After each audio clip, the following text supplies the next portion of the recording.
갈게요.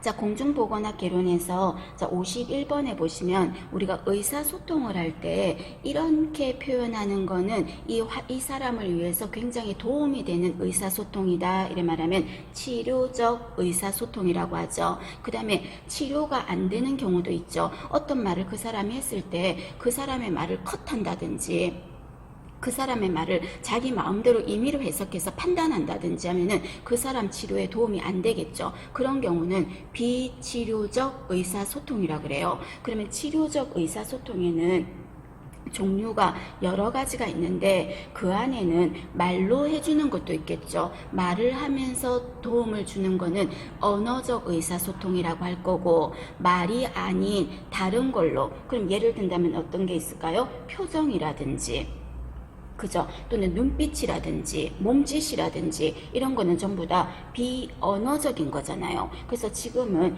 1번의 손짓, 접촉, 침묵, 얼굴 표정, 눈 맞춤 이런 건 전부 다 비언어적 의사소통 방법이에요. 그런데 비언어적 의사소통 방법 중에서 첫 번째 질문에서 보시면 좀 자신을 생각하고 정보를 좀 받아들일 시간을 갖는 거죠. 정보를 전체적으로 내가 생각할 시간을 갖고, 그리고 두 번째 줄에 보면 흥분 상태를 진정시킬 수 있다 그랬죠. 예를 들어서 어떤 환자가 막 화를 내면서 간호조문사한테 와서 원장 나오라 그래 하고 막 소리 지르고 있어. 그러면 그때 이분을 왜 나오라고 그래요 같이 소리 지르면 이 사람 더 흥분하겠죠. 그럼 그런 사람은 어떠한 일정한 조금 외진 공간으로 데려가서 잠깐 앉아 계시면 뭐 이렇게 해주겠다 하면은 그 잠깐의 시간이 생기잖아요. 그럼 그 시간은 그 사람에게서 침묵의 시간이 되겠죠. 혼자 앉아서 막 소리 지르진 않잖아. 그럼 잠깐 기다려 주십시오 하고는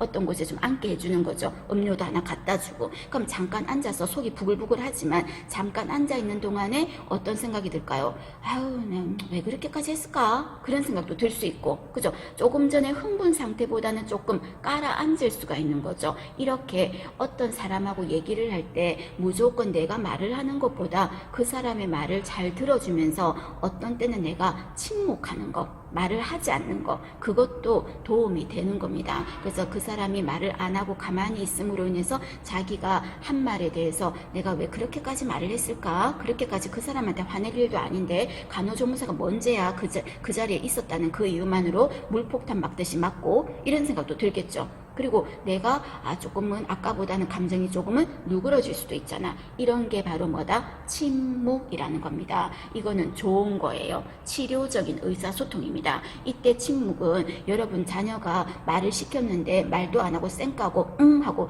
얼굴 돌려버리고 그런 침묵이 아니라 돌아보는 시간을 갖는 침묵이에요. 그래서 이거는 치료적 의사소통에 들어갑니다. 자, 여러분 문제에서 뭐라고 했어요? 자신을 생각하고 그리고 끝에 흥분 상태를 진정시킬 수 있는 비언어적 의사소통이랬죠. 자신을 진정시킨다 그랬죠. 이게 바로 뭐다? 침묵에 대한 정의입니다. 되셨습니까? 한번 눈여겨보시고요. 그 다음에 52번에 보시겠습니다. 자, 52번에 보시면 이 문제는 절대 결코 이렇게 구하라는 문제는 나오지 않을 것 같아요. 만약에 나온다면 답이 딱 떨어지게 나오지, 핸드폰을 가지고 계산기를 가지고 두드려야 된다면 이런 문제는 안 나올 거예요. 그럼 이 문제는 의미를 알라는 거예요. 의미를. 그럼 이때 성비라는 거는 여러분 너무 중요하다 그랬잖아요. 그럼 성비는 어떤 거라 그랬습니까? 성비라는 그 기준은, 성비라는 그 말 뜻은, 아유 빙신 같아, 그죠? 자, 성비라는 말 뜻은 어떤 말이었습니까? 여성의 여자가 몇 명일 때 100명이라는 거. 여자가 먼저예요. 여자가 100명일 때 남자의 수, 그거를 성비라고 했어요. 자, 그러면 무조건 기준이 누구다? 여자예요. 그럼 이때 여자가 기준이기 때문에요. 이거를 만약에 분수로 계산을 한다고 친다면요. 밑에 여기에 뭐가 들어가야 된다? 여자 수가 들어가야 돼요. 여자 수, 그리고 위에가 남자 숫자가 들어가야 돼요. 남자 숫자가. 그리고 B라는 말은 몇 퍼센트다 이런 말이기 때문에 퍼센트를 구할 때는 우리가 항상 곱하기 100을 하지 않습니까? 100을 하잖아요. 그죠? 그래서 이렇게 구하는 거야. 그럼 이 문제에서는 남자 출생아 수, 여자 출생아 수가 나왔으니까 여자 출생아 수가 밑에 들어가는 분모가 되니까 19,000 얼마예요? 500인 거죠. 19,500이고 그러면 남자의 수는 얼마예요? 25,500이잖아요. 25,500이잖아요. 그죠? 이거 그리고 어떻게 해야 됩니까? 곱하기 100을 하는 거죠. 그럼 여러분들이 핸드폰으로 계산을 해보면 얼마가 나온다? 105가 나올 겁니다. 되셨습니까? 그래서 이렇게 구하는 의미보다는 말 뜻을 이해를 하고 있냐 그거를 묻고 싶었던 문제인 것 같아요. 되셨어요? 자, 그러면 그거와 함께 중요한 게 우리가 성비라고 말을 한다면 이때 성비에는 종류가 있죠. 1차 성비가 있고 그 다음에 2차 성비가 있고 그 다음에 3차 성비가 있잖아요. 그럼 1차 성비는 어떤 성비라고 했었습니까? 출생이 아니라 태아였을 때, 그죠? 태아였을 때 태내 성비라고 했었어요. 태내 성비, 태아였을 때. 그러면 태아 성비는 사실 큰 의미가 없어요. 왜냐하면 태아의 성비를 알고 싶다면 태아 성간별이 또 돼야 될 수도 있고 이거는 큰 의미가 없어요. 그러면 제일 의미가 있는 성비는 뭐냐면요. 2차 성비야. 그럼 2차 성비는 응애하고 아기가 태어났을 때 여자 100명 아이일 때 남자 아이가 몇 명이니 하는 게 2차 성비라는 거예요. 그래서 이거는 출생시 성비라고 하겠습니다. 이 성비가 앞으로 한 10년, 20년, 30년, 40년 뒤에 장래 우리나라가 인구가 어떻게 될 거다라는 거를 예측하는데 가장 좋은 성비가 뭐다? 2차 성비가 되겠습니다. 되셨습니까? 2차 성비입니다. 그럼 2차 성비가 예를 들어서 문제에서 2차 성비가 110이란 이렇게 말했어요. 2차 성비가 110이란 뭐냐 이렇게 말했다면 여러분 그대로 말을 풀어야 돼요. 그럼 2차라는 말도 먼저 풀고 그 다음에 성비라는 말을 풀어야 돼. 그럼 2차 그게 무슨 말이에요? 출생시 그 말이었죠. 그 다음에 성비라는 말은 무슨 말이에요? 여자가 100명일 때 뭐예요? 100명일 때 남자애가 몇 명이라고요? 남자가 지금 문제에서 몇 명이라고 그랬어요? 110명이라고 했죠. 남자가 110명이다. 이 뜻인 거죠. 되셨습니까? 이렇게 물어보는 문제도 간간히 보셨죠? 그 다음에 3차 성비는 현재, 지금, now, 현재 성비를 말하는 거죠. 현재 성비를 3차 성비라고 하겠습니다. 되셨습니까? 자, 성비의 개념 알아주시고요. 자, 그 다음에 우리가 성비 나왔어요. 인구에서 조금 몇 가지를 보면요. 인구 통계를 내는 방법에 있어서 인구 정태 통계가 있었어요. 여러분 좀 오래돼서 기억이 잘 안 나죠?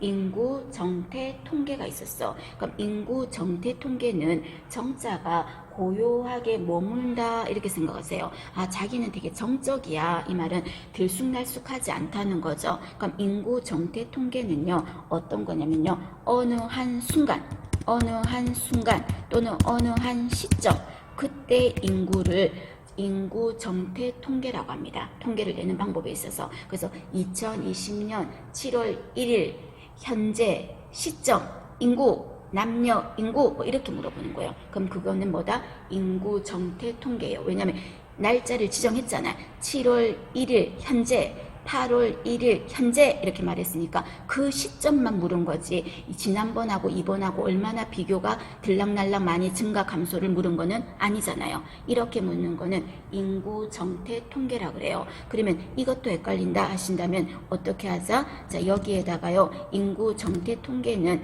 다음 중 어떤 거냐 그랬을 때 끝에다가 뭐가 붙을 거다? 별이 붙을 거야. 별 대부분이가. 그래서 어느 시점을 딱 명시하면서 2022년 8월 1일 현재 어느 지역의 직업별 인구, 성별 인구, 연령별 인구, 산업별 인구 이렇게 별별별 이런 식으로 물어보는 거는 인구 정태 통계입니다. 되셨습니까? 자, 반면에 여러분 이번에는 또 어떤 게 있냐면요. 인구 동태 통계가 있죠. 인구 동태 통계가. 그럼 인구 동태 통계라는 건 동자가 움직인다는 거야. 자기 되게 동적이다, 움직인다는 거죠. 그래서 들쑥날쑥 들쑥날쑥 하는 거예요. 그래서 인구가 일정 기간 비교해 봤을 때 인구가 변동하는 상황 그거를 본 거를 인구 동태 통계라고 합니다. 그러면 이 말도 헷갈린다면 자, 동태 통계는 어떤 말이 들어가는지를 보라. 율 집어넣을게요. 율.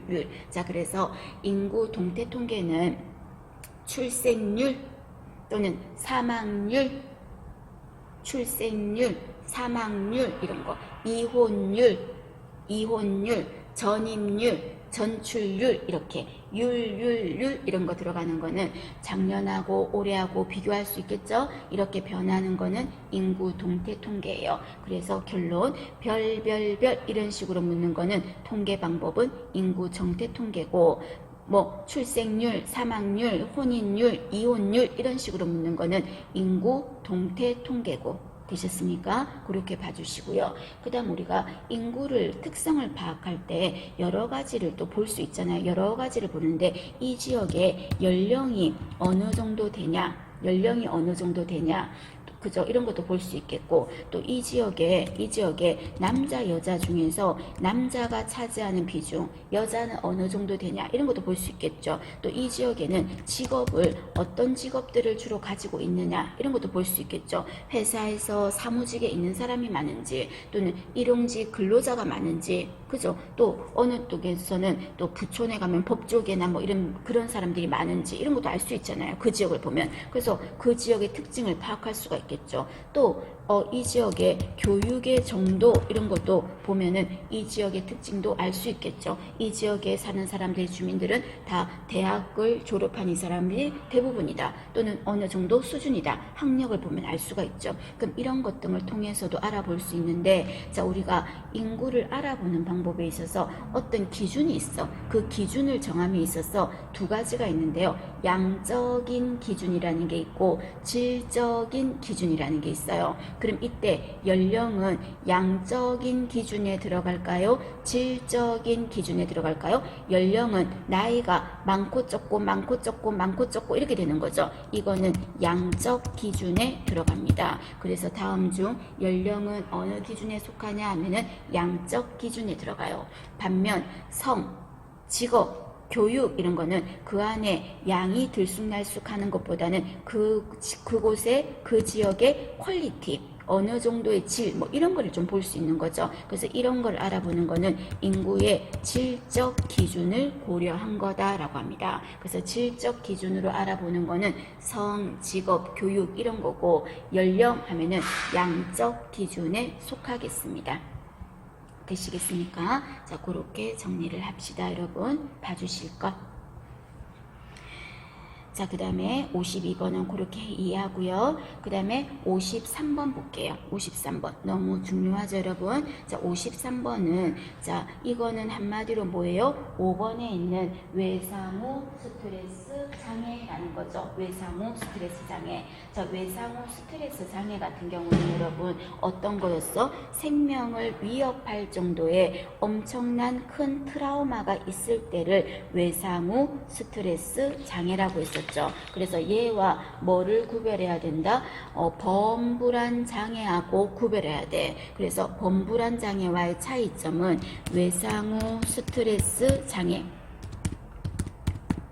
외상후 스트레스 장애. 자, 요거는 PTSD라고도 하거든요. 이 트라우마는 어떤 문제가 있는 거다? 무조건 생명을 위협할 정도. 뭐 생명을 위협했다는 뜻이 아니라 끝까지 생명을 위협할 정도의 라고 했어요. 그만큼의 극심한 스트레스. 꼭 죽을 뻔한 그것만 말하는 게 아니라고요. 그래서 성폭력을 당했다. 그럼 성폭력 당해서 죽은 건 아니잖아. 그렇지만 그만큼의 정도의 극심한 스트레스잖아요. 이런 게 전부 다 뭐다? 외상후 스트레스 장애라고 하겠습니다. 되셨습니까? 자, 그러면 외상후 스트레스 장애는 여기에서도 보시면 이 사람이 한쪽 다리를 잃어버렸다잖아요. 그래서 교통사고를 낸 사람들에 대한 원망과 앞으로 너무너무 불안한 거야. 이때 불안이라는 말만 듣고 범불안 장애하면 안 돼요. 왜냐하면 생명을 잃어버릴 만큼 엄청난 대단한 사건이 큰 사건이었잖아요. 그래서 외상후 스트레스 장애예요. 그럼 이런 사람들은 어떤 증상을 보입니까? 하면은 여러분 옆 페이지에 59페이지 봐봐요. 아니요. 59페이지에 59번 봐봐요. 59페이지 59번. 자, 59번에 보면 외상후 스트레스 장애 환자의 주요 임상적 증상이라 그랬죠. 그럼 이 사람들은 증상이 어떠냐면요. 자, 1번 볼까요? 1번에 보시면 두려웠던 사건에 대해서 자꾸 생각 안 하고 싶은데 자꾸 생각이 나는 거야. 그죠? 그래서 내가 물에 빠져 죽을 뻔했던 그 사건이 물만 보면 자꾸 생각이 나는 거예요. 반복적인 회상 또는 악몽으로 해리 상태에서 그 사건을 재현한다. 이 말은요, 정신과 육체가 쉽게 말해서 따로야. 지금 나는 물가에 있지 않아. 물가에 없어. 현재 내 몸뚱아리는. 근데 내 정신은 지금 어디가 있는 거예요? 물가에 가 있어서 계속 정신적으로는 무섭다는 거예요. 헬이라는 말이 육체와 정신이 떨어졌다 이 말이에요. 쉽게 말해서. 그래서 물가에 가 있는 것처럼 내 머릿속에서는 자꾸 그 사건을 재현하는 거죠. 그래서 물가에서 내가 막 사고 났을 때 상태가 떠오르고 죽을 것 같고 하다 보니까 강한 두려움과 무력감을 나타내는 거죠. 그죠? 답은 1번이 맞습니다. 그 다음에 고쳐서 정리하세요, 여러분. 2번에 보시면 충격적인 사건을 있은 후에 외부 사건에 대해서 과도한 흥미를 보인다. 즉 쉽게 말해서 내가 물에 빠져서 죽을 뻔 크게 했었어. 또는 삼풍백화점 건물이 무너져서 죽을 뻔했다가 살아났었어. 많은 사람들이 죽었는데 그러면 TV 뉴스에서 건물이 막 무너지고 막 어제 보니까 편의점이 막 갈라지고 그러던데요. 편의점 건물 천장이 막 두 동강으로 났어요. 갑자기. 그럼 그런 거를 봤을 때 흥미를 보입니까? 그런 뉴스를 보면 흥미가 아니라 뭐를 보인다고 그래야 돼? 무섭지. 똑같은 상황이 재현됐으니까 과도한 공포를 보이게 되겠죠. 공포를 보이게 되겠죠. 고쳐서 이해하십니다. 자, 그 다음에 3번에 보시면 이런 사람들은 환각을 주로 경험한다. 막 실제 있는 것처럼 느껴지니까. 그래서 막 화재로 인해서 막 불이 났었어. 지금 아까 이천에도 큰 화재가 났어가지고 병원 투석하는 병원에 불이 나서 환자랑 간호사랑 막 죽고 그랬잖아요. 지금 속보로 아까 나오는 거 보니까요. 그럼 그런 사건이 있었다가 941생으로 살아났어. 그러면 집에 있는데도 갑자기 코에서 막 불 나는 뭐 타는 데가 나는 것 같기도 하고 그럴 수도 있죠. 그런 환각을 주로 경험합니다. 맞습니다. 그리고 불신감의 영향으로 이때 불신이란 말은 저 건물이 무너질 뻔하다 살아났던 사람은 천장이 자꾸 무너질 것 같아. 내 머릿속에 생각은. 그런데 다른 사람들은 자꾸 뭐래? 안 무너진다고. 저거 안 무너져. 이렇게 말해. 그럼 그 말에 아 그래요? 그럼 걱정 안 해도 되겠네. 그게 아니잖아. 자꾸 무너질 것 같다고 나는 생각이 들잖아. 저 사람 말을 믿을 수가 없잖아요. 그죠? 불신감의 영향으로 어떻게 된다? 깊은 수면이 아니라 무서워서 잠을 못 자겠죠. 불면증에 시달리게 되겠죠. 깊은 수면이 아니라 불면증이 생기게 되겠죠. 그 다음에 4번에 보시면 여러분 자율신경계가 억압된다 그랬거든요. 자율신경계는 신경계에서 프리랜서 역할을 하는 신경계라 그랬죠. 내가 알아서 할게 간섭하지 마. 어떤 신경이 그 역할을 한다 그랬어요? 교감신경 그리고 부교감신경. 그죠? 그러면 이때 스트레스가 막 오면 어떤 신경이 움직여? 교감신경, 그게 자율신경이잖아요. 그럼 자율신경계가 억압되는 게 아니라 교감신경이 자율신경계에 들어가니까 자율신경계가 억압이 아니라 막 올라가겠지. 상승되겠지. 상승되어서 교감신경이 활발하게 움직인다는 거죠. 그럼 교감신경이 움직이면 혈관이 쪼그라들면서 혈압이 어떻게 됩니까? 혈압이 올라가고 라고 하셔야 되겠죠. 혈압이 올라가고, 그리고 심박동은 어떨까요? 무서우니까 바바바바바박 뛰겠죠. 심박동 수도 현저하게 증가하고, 그죠? 그렇게 고치셔야 되겠죠. 그 다음에 5번에 보시면, 자, 타인에 대한 경계심이 저하된다? 그 말은 경계를 안 한다는 말은 믿는다는 거잖아. 아까 조금 전에 다른 사람 말을 믿을 수가 없다 그랬죠. 경계심이 증가합니다. 그래서 과도한 친밀감을 보이는 게 아니라 그 사람 말을 믿을 수가 없어요. 불신감을 보이게 됐습니다. 불신감 또는 두려움, 이런 거를 보이는 거죠. 되셨을까요? 자, 외상후 스트레스 장애입니다. 이런 증상을 나타내요. 그러면 이렇게 외상후 스트레스 장애를 느끼는 이런 사람들한테는 어떻게 해줘야 됩니까? 간호를 어떻게 해줘야 됩니까? 하는 거 간단하게 한번 다시 보면은 이해하세요, 여러분. 이해하세요. 자, 먼저, 자, 첫 번째가 말이 어렵습니다. 과거에 뭐 견해라든지, 과거 예전에 그런 거 있죠. 견해 또는 관점으로 인해, 관점으로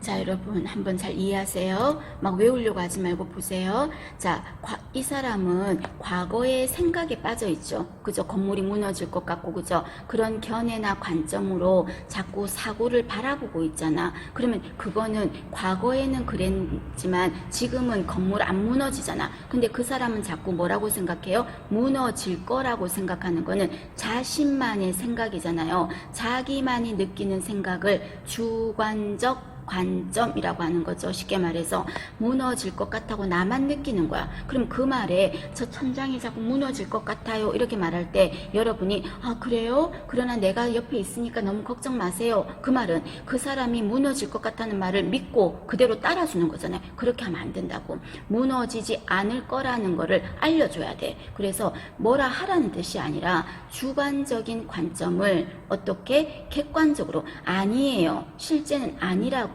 생각할 수 있도록 도와주는 겁니다.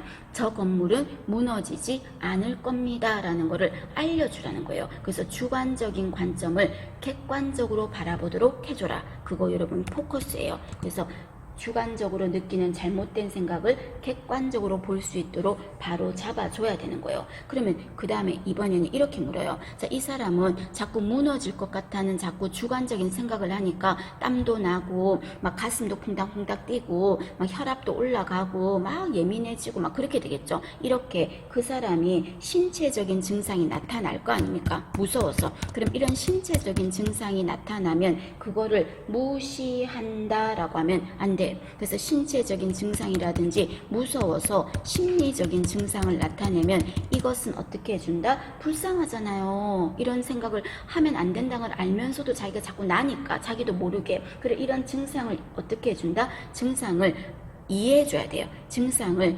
이해해줘야 됩니다. 이해해줘야 돼. 그래서 이때 이해라는 말은 그 증상에 반응을 해주라는 겁니다. 그래서 증상에 반응하지 않는다라고 말하면 틀렸어.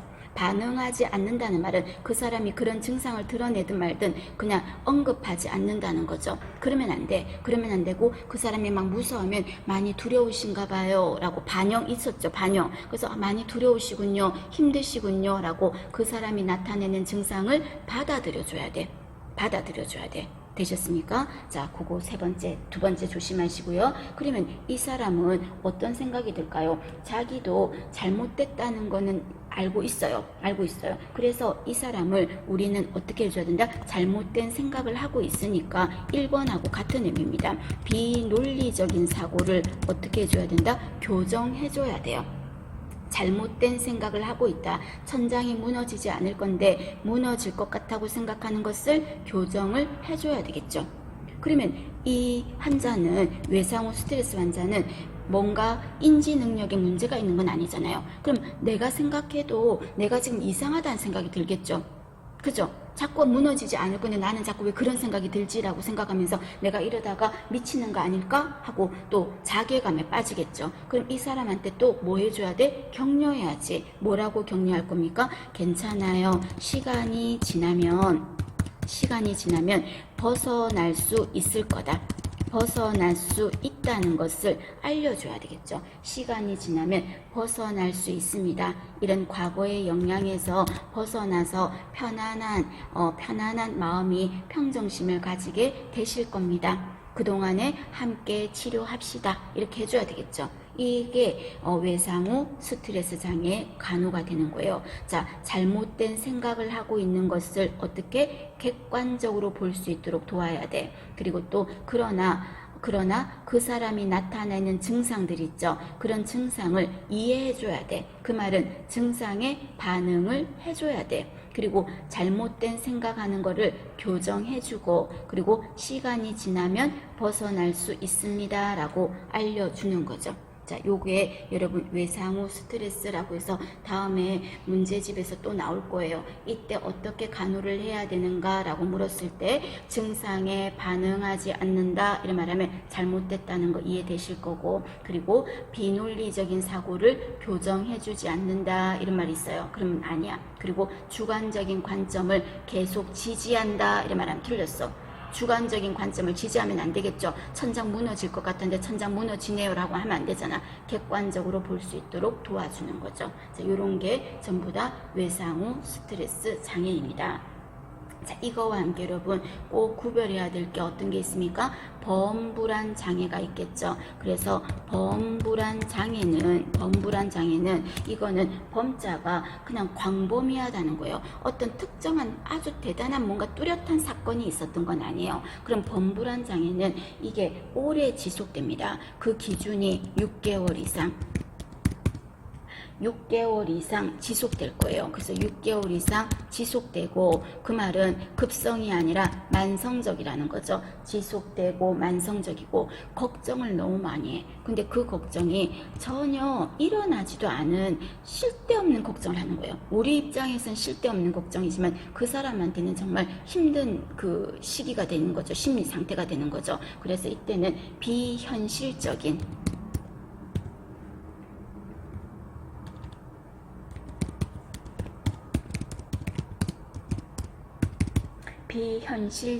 걱정과 불안이에요. 자, 여러분들이 9월달 시험이 있는데 시험이 아무래도 떨어질 것 같다고 계속 6개월 전부터 생각하고 있는 거야. 계속 공부도 안 하면서. 공부는 해야 되는데 그래서 6개월 이상 계속 지속적으로 시험에 떨어질 것 같아 생각하는 거예요. 왜 그런 생각을 지금 할 필요가 없는데, 그죠? 근데 이 사람들은 그런 생각이 계속 들고 불안한 거죠. 그럼 이런 성격들은 주로 소심한 사람들에게서 주로 많겠죠. 그럼 이런 거는 범불안 장애라고 합니다. 그러면 이때는 과도하게 걱정을 많이 해. 걱정을 하다 보니까 막 머리도 아프고 막 숨도 쉬는 것도 힘들고 막 집중도 안 되고 사람들 만나는 것도 힘들고 뭐 이런 게 일어나는 거죠. 이런 거는 범불안 장애입니다. 이거는 요거랑 외상후 스트레스 장애랑 구별하는 문제. 그래서 어떤 사례를 말하면서 이게 외상후 장애냐 또는 범불안 장애냐 물었을 때 엄청나게 큰 트라우마, 쇼크가 콱 오는 거 있죠. 죽을 만큼. 그 정도는 외상후. 그게 아니라 그냥 막연한 시험에 떨어질 것 같다 이런 막연함, 또는 내가 건강에 암이 생길 것 같다, 그냥 내 마음뿐이잖아. 암이 생길 것 같다, 그래서 죽을 것 같다 이런 느낌 드는 거는 비현실적인 걱정과 불안, 범불안 장애라고 합니다. 두 가지 구별하시고요. 자, 그 다음에 54번에 보십니다. 자, 54번에 보시면 자, 의사소통 방법인데요. 환자가 뭐라고 했다 했습니까? 50대 여성이 우울증 있는 환자가 저는 죽었습니다 라고 말했어요. 그러면 저는 죽었습니다 이 말을 했을 때 자, 상담해주는 사람이 이렇게 말했어요. 아, 너무 슬프셔서 너무 힘드셔서 본인이 죽었다고 생각하시는군요. 이렇게 말했어. 그럼 이 중에서 뭘까요? 너무 힘드셔서, 너무 괴로우셔서 본인이 죽었다고 생각하시는군요. 이렇게 말했어. 그거는 뭘까요? 이 중에서 1번에 있는 공감적 반영이 되겠죠. 반영. 제가 지금 뭐라 그랬어요? 그 사람의 마음을 읽어줬잖아. 그 사람의 마음을 읽어가지고 뭐라고 말했습니까? 많이 힘드셔서, 괴로우셔서 본인이 죽었다고 생각하시는군요 라고 했죠. 그 사람의 마음을 읽어주는 걸 뭐라고 한다? 반영이라고 하죠. 그래서 많이 속상하시군요, 많이 힘드시군요, 이렇게 말하는 거, 그런 거는 반영입니다. 환자가 약 먹기 싫어요, 약 안 먹을 거예요, 약 드시는 게 너무 힘드시군요, 약 드시는 게 너무 거슬려서 몸 드시는 게 몸에서 힘드시군요, 이렇게 해주는 거는 그 사람의 마음을 이해해 준 거죠. 그런 거를 뭐라고 한다? 반영이라고 해요. 되셨습니까? 자, 그런데 이 문제에서는 뭐라고 했냐면, 제가 이해가 제대로 안 됐는데 죽었다는 말의 의미가 무엇인지 좀 더 자세하게, 명확하게, 정확하게 제가 알아듣도록 설명해 주시겠습니까? 그 말 아닙니까? 자, 제가 여러분한테 지금 수업을 해요. 하는데 여러분이 반영이란 말이 잘 이해가 안 돼. 그래서 여러분이 질문하는 거야. 원장님, 반영이란 말이 아까 그렇게 말씀하셨는데 이 말을 다시 한번 말씀해 주시겠어요? 이렇게 말했어. 그럼 그 말은 뭐예요? 여러분이 그 부분 포커스에 대해서 정확하게, 명확하게 다시 말해달라는 거죠. 그죠? 지금 그 말이잖아요. 죽었다는 말이 무슨 말인지 다시 한번 말해 주시겠어요? 정확하게, 명확하게 해달라는 거죠. 그게 뭐죠? 4번에 있는 명료화라는 거죠. 명료화, 이 말은 애매하니까, 잘 이해가 안 되니까 다시 말해주세요 하는 말을 의사소통에 뭐라고 한다? 명료화라고 합니다. 명료화. 자, 참고로만 하시면 됩니다. 다 주시고. 그 다음에 초점 맞추기, 이런 거는 여러분 그 다음 참고로만 하면 되는데, 한 부분만 딱 집어서 말하는 거야. 예를 들어서 경찰한테 이제 진술 같은 거라는 거예요. 용의자가 또는 이제 참고인이 진술하는 거예요. 진술하는데 이런 거 얘기를 했어. 그러니까 경찰관이 갑자기 잠깐만요, 조금 전에 금방 뭐라고 하셨죠? 이렇게 말하는 거. 그런 거는 초점 맞추기, 그런 거예요. 어느 한 포커스를 맞춰서 하는 거. 초점 맞추기. 제 진술은 다시 한번 말하는 거고, 적극적인 경청은 들어주는 거죠. 그래서 우리가 상담자의 가장 중요한 자질이 뭐다? 경청이에요. 상담자, 그는 상담해주는 사람. 그죠? 그 사람이 가져야 될 중요한 자세가 주의 깊게 들어주는 거, 경청인 거죠. 되셨습니까? 그래서 명료화, 반영, 이런 거 구별하실 것. 특히 명료화보다는 반영이 참 많이 물었죠, 여러분. 문제집에서 이렇게 해서 속상하시군요, 힘드시군요, 이렇게 말해주는 거 반영이라고 했습니다. 자, 그 다음에 55번에 보시면 자, 골절 상태로 판단이 되는 어떤 학생이 왔네요. 그럼 이때 해야 될 응급처치로 옳지 않은 것은, 자, 5번이겠죠. 학생의 건강검사를 곧바로 하는 게 아니겠죠. 정확하게 봐야 되니까. 그래서 1번에 손상 부위에 부목을 대고 고정하라, 부목을 하고 고정하라, 맞죠? 그 다음 2번 병원에나 119에 연락해서 이송하라. 그리고 학생을 그 자리에 그대로 편하게 눕혀라. 예를 들어서 척추를 다친 환자를 막 움직이게 하고 되면 안 되잖아요. 그래서 이럴 때는 처치하지 않고 구조를 요청하는 것처럼 하고요. 그 다음에 4번에 상처가 있을 땐, 제가 어제 골절 입었을 때 어떻게 했어요? 부목을 먼저 하는 게 아니라 상처 드레싱을 먼저 하고 그 위에다가 부목을 해주는 거였잖아요. 그래서 상처가 있으니까 소독된 꺼즈로 덮어줘라, 맞죠? 답은 틀린 거는 5번이었습니다. 자, 56번입니다. 56번. 자, 지역사회 간호사업이 효과적으로 이루어지기 위해 가장 중요한 거, 그냥 이 문제에서 여러분 문제 안 보고 답만 봐도 찾을 수 있지 않나? 보기만 봐도 몇 번? 참여 나오면 무조건 맞다 그랬잖아요. 참여라는 말이 나오면, 맞죠? 그래서 지역 주민의 적극적인 참여가 답이 되겠죠.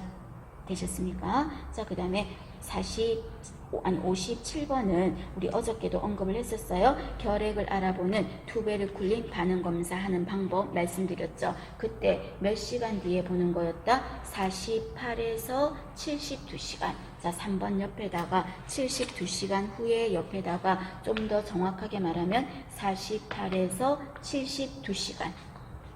48에서 72시간 정도는 있어야 된다는 거. 그리고 얼마나 땡글땡글한지를 본다 그랬죠. 경결의 직경을 체크하겠다라고 했었죠. 그 부분 한번 보시고요. 자, 되셨습니까?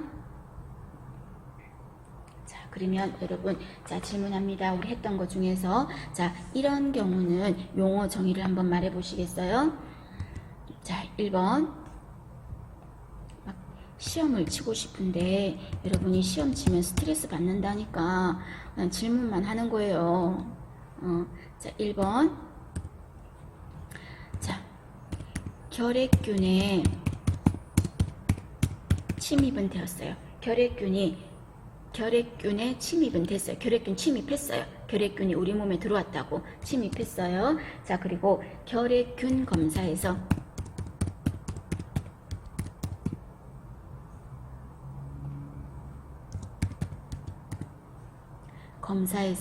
뭐가 나왔다? 양성으로 나왔어요. 자, 이런 사람은 뭐라고 합니까? 이런 사람은 균도 들어왔고 균 검사에서도 나왔대. 그러면 이런 사람은 결핵 환자라고 하겠죠. 결핵 환자. 되셨습니까? 자, 두 번째.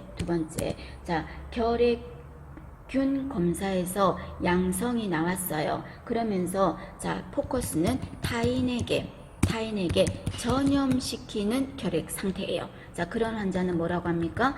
전염시키는 상태, 전염성 결핵 환자. 맞나요? 전염성 결핵 환자. 자, 그 다음에 중요한 거 세 번째. 자, 임상적으로 증상이 드러났어요. 임상적으로 증상을 드러냈어요. 임상적 증상 있었어요. 그 다음에 엑스레이를 찍었더니 거기서도 있어요. 그 다음에 조직 검사를 했는데 조직학적으로도 소견을 보여요. 자, 그런데 마지막 검사가 뭐가 있어요? 결핵균 검사를 해야 되겠지. 근데 결핵균 검사에서는 뭐가 나왔다? 음성이 나온 거예요. 결핵균 검사에서는, 여기 검사에서는 음성이 나왔어요. 자, 이런 사람을 무엇이라고 합니까? 아, 이상하네. 마지막 퍼즐 조각이 한 조각만 안 마주치고 있죠. 아직은 안 마주친 거야. 그래서 맞춰지지가 않은 거죠. 이렇게 아, 이상하네. 분명히 결핵 맞는데 이런 사람은 결핵 의사 환자라고 했었죠. 반드시 아십시오, 여러분. 결핵 의사 환자. 그럼 이거는 거꾸로가 아니라 또 응용을 하면 감염병에 분명히 감염된 거 맞아. 근데 그 검사에서 안 나온 거야. 그럼 뭐라고 할까? 감염병 의사 환자 이렇게 말하겠죠. 결핵 쪽에서 문제로 결핵균 검사에서는 음성인 거야. 그럼 그런 사람 뭐라고 한다? 의사 환자라고 하는 거죠. 다른 데서는 다 증상 드러났어. 마지막 퍼즐 한 조각이 안 맞을 때 그때는 의사 환자라고 하겠습니다. 자, 그 다음에 네 번째는 자, 임상적인 증상에서도 안 드러났어요. 엑스레이상도 없어요. 조직 검사상에도 없어요. 균 검사에서도 안 나타났어요. 자, 그런 사람 뭐라고 했습니까? 그런 사람은 모든 게 다 숨어 있는 상태다. 그래서 잠복결핵이라고 했죠. 감염이 된 거는 맞는데 임상적인 것도 안 드러나고 엑스레이 조직 검사상 결핵균 검사에서도 아무것도 드러나지 않은 거는 잠복결핵이라고 했죠. 그죠? 그래서 이 네 가지 용어 정의 법규에서 묻는 문제니까 기억을 하실 것. 결핵 환자, 전염성 결핵 환자, 그 다음에 결핵 의사 환자, 잠복결핵. 그 중에서 의사 환자, 잠복결핵 알아두실 것. 되셨습니까? 자, 그 다음 질문합니다. 자, 결핵 관리.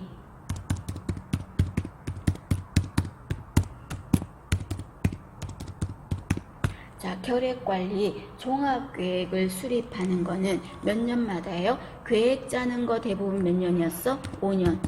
5년마다. 자, 5년마다 누가 수립하죠? 결핵에 관해서는 누가 했다? 보건복지부 장관은 나서지 않을 거예요. 결핵에 관해서는 질병관리청장이. 결핵에 관해서는 질병관리청장이 수립을 하겠습니다. 몇 년마다? 5년마다. 되셨습니까?